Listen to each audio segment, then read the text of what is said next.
Hello and welcome back to another Minecraft video, and we're back in creative and we are in the Patreon portal, which means I'm going to be doing a build for one of my patrons. So sit back, relax and come with me, my friends, while I build the Wither Storm.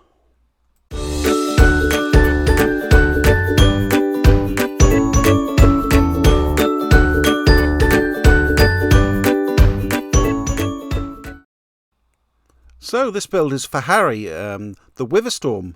When I was first suggested this, I didn't know what a Witherstorm was. Yes, I play Minecraft, but the Witherstorm is in modded Minecraft, and I've never played modded Minecraft before. So I had to go on YouTube and look at what a Witherstorm was. And it's actually a wither, but a giant wither with big long tentacle arms, and it shoots beams out of its face, and I had to watch what it does. It has a life cycle where it gets bigger and it gets more and more powerful. So I'm going to be building this three-headed creature that shoots beams out of his eyes and blows up the ground around him, and it sucks up all the blocks from underneath him and becomes stronger and stronger. So this is what I'm kind of trying to depict in this build. So here we go. I'm kind of like just building the skeletal frame of this, and I've never actually built a creature before. A couple of times I've tried to build witches and just various things, but I've never actually done something as detailed as this. And it's big, it's quite large, as you can see. So I'm just going to freestyle as usual. Start off by just getting a general shape. It's got this pointy tail, which builds up into 3 heads. And it's also got 4 tentacles around its waist height. So that's kind of like what I'm going for here. The most important thing is obviously the 3 heads, which we'll be getting to a bit later. I'm just kind of like trying to build up a shape, and out comes the tentacles around the bottom. Just doing them in different angles, just so it looks like it's floating around. And as you see, I added crying obsidian. I've actually made this thing out of obsidian because it's a black creature. And I thought the crying obsidian will give it an extra touch of purpleness, because as you'll see as the video comes later on, that purple is quite predominant in this creature. So yeah, that's why I've put in this extra crying obsidian. I don't think you'd see that in actual Minecraft, but this is my version of it. Now I've also put in gilded, I think it's gilded blackstone. I can't remember. It's the bit with the gold flecks in it. And actually, I didn't actually like that. I thought it didn't go well, and I ended up taking it all out, all the gold bits out. And that happens. Sometimes you put stuff in and you don't like it, so just remove it. Don't go with it if you don't like it, because you'll always end up looking at it and going, I don't like that bit. If there's something you don't like, get rid of it. You can always change things, especially in creative anyway. So here we go. I think we're moving on to the head now. Let's build up this head. Start with the center one, and the most important bit is the mouth, and it's got one eye like a cyclops. So just trying to build a head shape with an open mouth, because it's going to have teeth inside the mouth. And yeah, just get a general shape of what it's going to be like.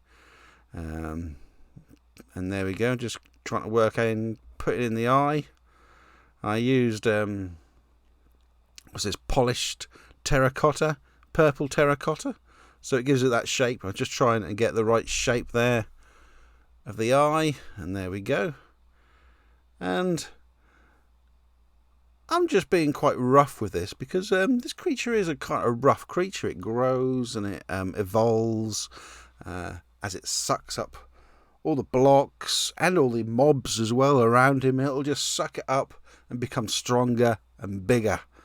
So this creature doesn't have just one look. It's constantly growing and changing shape, so it doesn't matter too much about the sort of shape. As you see, I realised the head I've just built is massive, and it needed to be to fit them teeth in and to look right. So I'm now moving on to the second head, and I'm building it a lot further out, because where I originally had where I was going to put it, it's just way too close. You need these heads quite far apart to give a strong presence. So here we go, just building it up. As you can see, I'm working on getting the mouth right there, and yeah, that's coming on nicely. Quite uneven. I'm not trying to do anything symmetrical. I'm not trying to do anything very nice circles or nice shapes.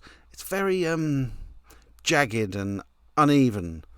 So that's the kind of look I'm trying to go for here. I'm not trying to go for something that's perfect.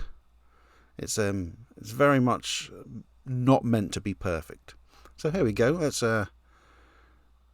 put in the next head, and I quite like the look. I've got them on different heights, just so it's not all on one level, and yeah, it's coming on nicely. I'm quite pleased with how it's starting to look.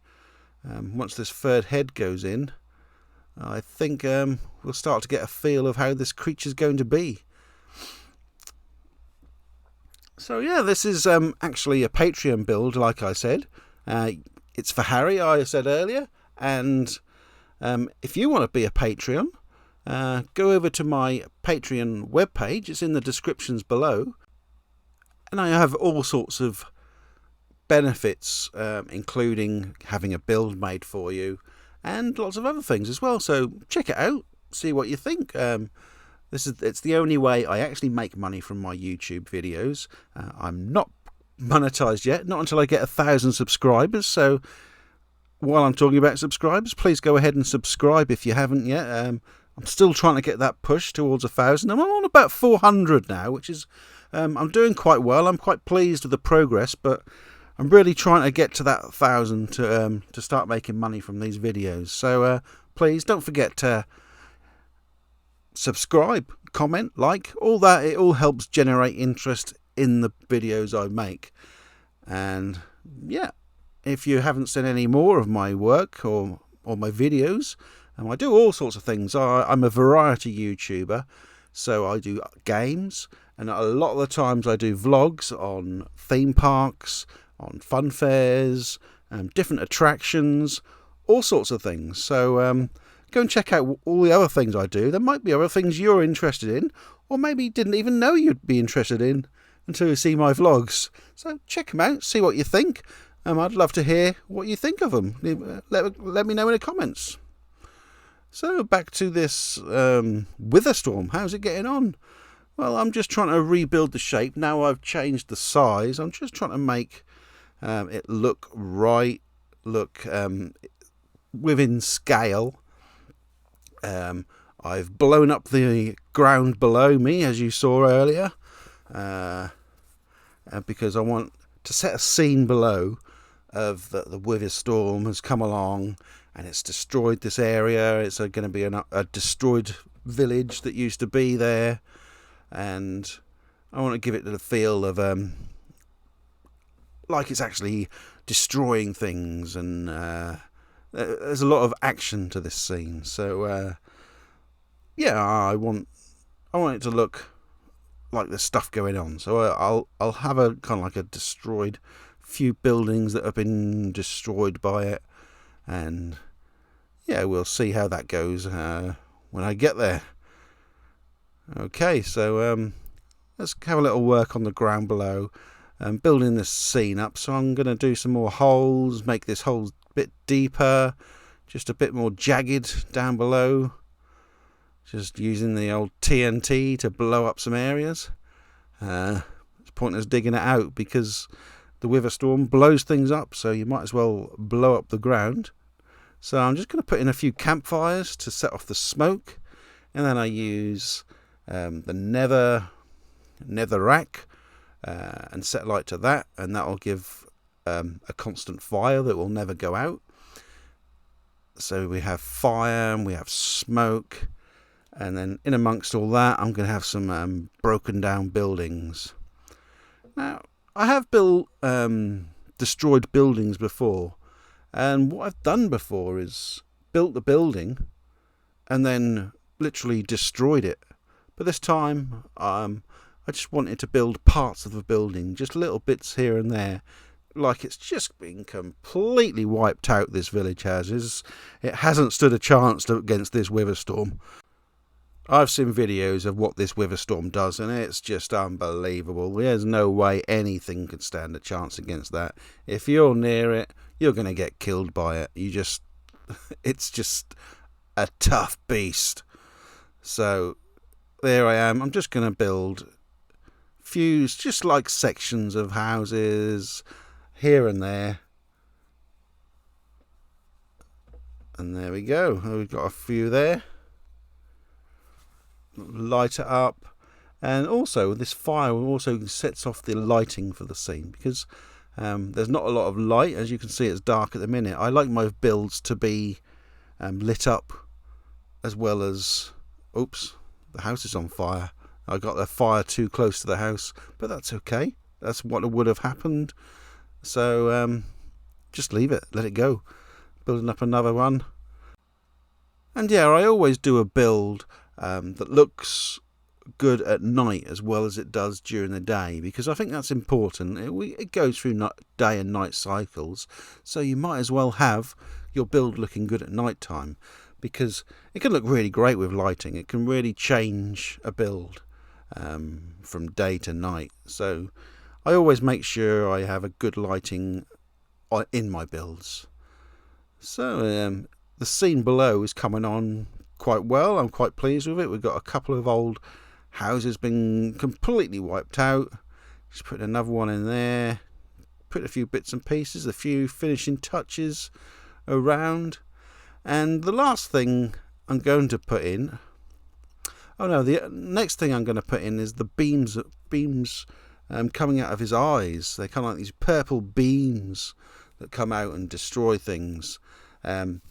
I thought about doing all three eyes, and then I thought, no, I'm going to leave the centre eye, just so you can get a good look at the head and see what it looks like without the beams coming out of his eyes. So two of these beams are going to come off from sides of his heads, and you're going to have the centre beam, the centre head, with no beam coming out. I think that'll look good. So I'm just using glass here, and I'm using two different colour glasses, the purple and the magenta. Just I don't know, give two different shades on these beams, and I think it works quite well. And yeah, it's coming on nicely. As you might have noticed when I was building it, I also used end rods to light up the head. I put some in the eye and some around the mouth, just to really make that eye and the teeth pop, really give it a good look. And that works really well. I think that's done a good job at really focusing your attention in on the heads. So there we go, and the beam's done there, just shooting out from its eyes, looking very menacing now. You certainly wouldn't want to mess with this creature. So there's one final thing to do now. It's do lots of random blocks that are going to be sucked up from the ground. It gets sucked up and pulled into his body, and that helps it get stronger. So that's what I'm going to do. And it's harder than I thought it would be, just putting random blocks around in the air, because you can't place a block in the air. It's got to be placed onto something else. So I have to build up. I decided to build up these pillars, and then use those pillars to put random blocks away, and then I destroy the pillars. So just randomising blocks all over the place. I'm using some dirt and some stone and a couple of the is it andesite I'm using? I think it's called andesite. I was going to say diorite. I'm not sure. Either way, I'm using a few of them. but mainly stone and dirt, just like it's been sucked up from the ground. There, and I think that gives it that good look of all this thing floating around. It gives movement in the build, and I'm quite pleased with it. It's come on really nicely, and hope, Harry, you're pleased with it as well, because this is a weird one for me to do. I normally build houses, buildings, that sort of thing, but yeah, I like to try something new. I like a challenge, and I certainly have been challenged on this one. So there we go. There's a finished article. I hope everyone enjoyed this video. I'll still do lots of more of these creative things, because I quite enjoy these short creative videos. So give me a comment, like, subscribe, all that, and I will see you in another video. Goodbye.